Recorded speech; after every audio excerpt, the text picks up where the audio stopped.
احنا كده بدأنا نفرق، بدأنا ان احنا نعرف البروتينات من بعضها، بروتين كامل او بروتين فيه بعض الاحماض الامينيه الاساسيه ناقصه، بروتين نباتي بيكون فيه كارب كتيره، يعني حتى في ناس مثلا بتبقى عامله صيام مثلا نباتي، او مثلا في المسيحيين في وقت معين ده بيكون فيه كارب كتير بنسبه كبيره. ما تقولش مثلا اصل مصدر البروتين، خليك عارف النباتي هيبقى فيه كارب عالي، لكن الحيواني بيكون فيه برضه دهون بنسبه. فنبدا حتى ان احنا نظبط بقيه الكالوريز بتاعتنا، مثلا خلاص انا خدت كفايتي من الكربوهيدرات طالما خدت البروتين في شكل نباتي. اتكلمنا عن حاجه بالنسبه للناس اللي بتهتم بنوع معين من الاحماض الامينيه اللي هي ما بتعديش على الكبد كمكملات.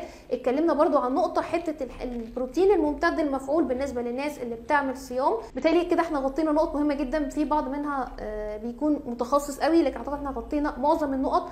نقدر ان احنا يكون على نور وعلى بينه وكده ما شاء الله، يعني نقدر ان احنا نلعبها بمفهوميه. ونتقابل ان شاء الله في المحطه الجايه اللي هنبدا نتكلم بقى على موضوع الامتصاص. يعني كل ده احنا بس كده عرفناهم، جوه الجسم بقى هيخشوا ازاي ويمتصوا ازاي، وازاي ان هم فعلا يحاولوا الجسم الاستفاده.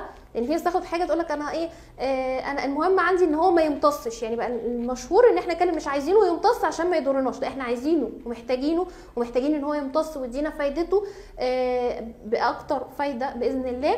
هنبدا ان شاء الله نتكلم في المحطه الجايه على الامتصاص.